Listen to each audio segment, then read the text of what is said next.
Hey everyone, it's Jamie here from Ecom Masterclass, and in this video I'll be going over 3 strategies you can implement today to start making a profit on your Shopify store. E-commerce is extremely competitive, and it's really hard to maintain good margins and make enough that is actually profitable. Most stores think they're generating enough money, but they don't take into account all their extra costs, their Shopify fees, to their app charges, to their transaction fees, or any employee expenses they might have, or even things such as currency conversion. They end up losing money in the long run, and they just end up leaving e-commerce. Make sure you stay until the end of this video as I go over 3 strategies that can help to alleviate that and generate more profit. Before I dive into everything, I want to mention our sponsor, Profit Calc, the one-click profit calculator available on the Shopify App Store. It's going to allow you to skip your spreadsheets and start growing your store with real-time calculations, as you're going to have a very clear understanding of how profitable your store actually is. It's a very simple app to use, as once you have everything set up, you just have to select the date range you're looking for to get real-time calculations, as well as a variety of different detailed analytics. There's a link in the description to access a 15-day free trial,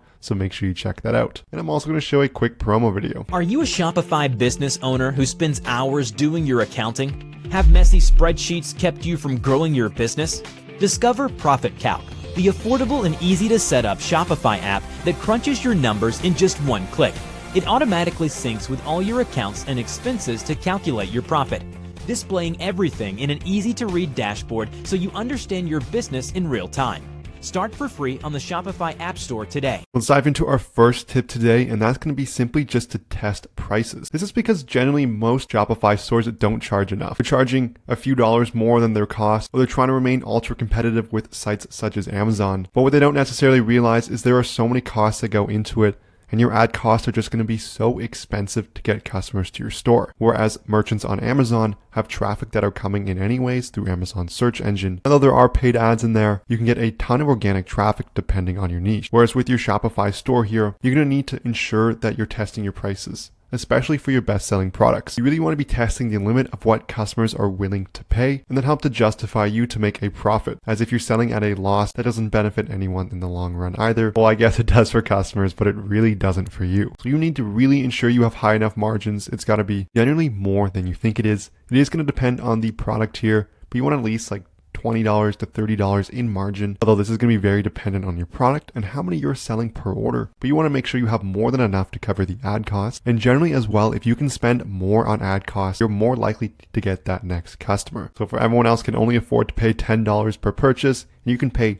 $30 per purchase, it's going to be much easier for you to scale your ads and reach more customers. So this is going to be the biggest one here. Generally, the advice is just to charge $5 more than you were already just to test things out. You can really test this. You can create 2 different products on Shopify for your best sellers, as that's going to be the best use of your time, and send different customers to different links here. You could also test higher prices and maybe give a coupon code, make it feel like customers are getting a deal. The next tip is going to be remarketing is king. So many customers focus on the initial purchase. How do I get more customers in the door the first time they visit me? And if they don't come back, well, that's a loss anyways. That is a flawed way to look at this. Is you really want to be optimizing your remarketing. You don't necessarily have to do this through paid ads either, although those tend to generally have the highest ROI out of any ad campaign you're going to run. So you can even do remarketing on several platforms such as Google Display Ads, Google remarketing, Facebook remarketing, TikTok, Pinterest. Those going to be more profitable, so it's probably going to be easier for you to set up on multiple different ad platforms depending where the customer is. You want to be optimizing those other channels. So email remarketing, abandoned carts, you can use tools that sync to Facebook Messenger, SMS. SMS tends to have a very high open rate, but customers are more skeptical about giving their phone number. You don't want to be spamming that as well. It's also going to cost you more per send. There's also push notifications as well through desktop and mobile. There are plenty of apps available on the Shopify App Store that allow you to do remarketing through these platforms. There's also tools to collect it, such as different email pop-ups, so you can begin this remarketing process. And it's not just going to be through abandoned checkouts or abandoned carts here.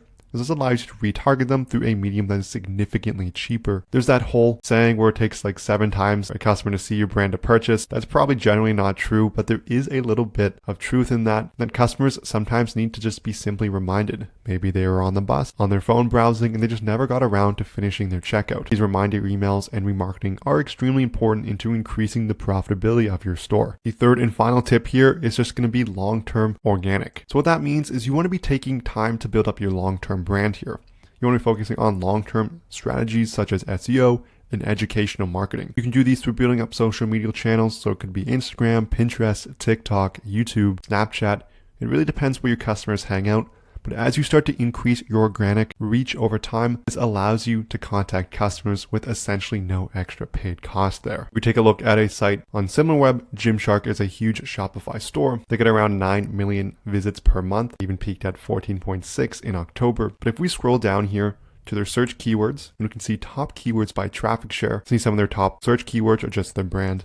We can take a look at this and we can see that almost 70% of their organic traffic here, which leads to hundreds of thousands of visits per month. It's all going to be organic here. A lot of it is going to be based on their brand name, as they are extremely popular here. That will also probably be your highest search keyword. But if you can build up these organic presences here, customers will come looking for you anyways, which you're going to save significantly on ad costs on having to reach out to them every single time and to find new customers solely through PPC. You can really tell the difference for a lot of stores here, as when they start to slow down their PPC traffic, they're going to get very little traffic in general, and that can really hurt their profitability, as organic traffic is going to help subsidize the rest of your costs here, and overall it tends to be the most profitable way. As many brands also have a hard time scaling to significant volumes, as you really need a huge profit margin to do so that most e-commerce brands just don't have. So always keep in mind, as you're building up that short-term traffic, that short-term revenue, be focusing on long-term strategies that are going to help bring in organic traffic over time. So this is just building up a certain social media channel where your customers hang out. Maybe it's focusing on blogs and SEO. This is going to be highly dependent on your brand and what type of content you want to produce. So this is going to conclude the video here on how to make a profit. Looked at 3 strategies you can implement today,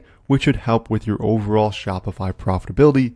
Now, nothing is guaranteed, but hopefully these strategies can help. If you enjoyed this video, I would love it so much if you hit that like and subscribe button below, as that really helps the channel out. Lastly, I want to mention Profit Calc one more time. The one-click profit calculator available on the Shopify App Store comes with a 15-day free trial. So make sure you check out the link in the description below so you can get up-to-date calculations on how profitable your store truly is, which is going to make decision making that much easier. Again, there's a link in the description below. And this concludes the video here. Thank you so much for watching. I'll see you in the next one.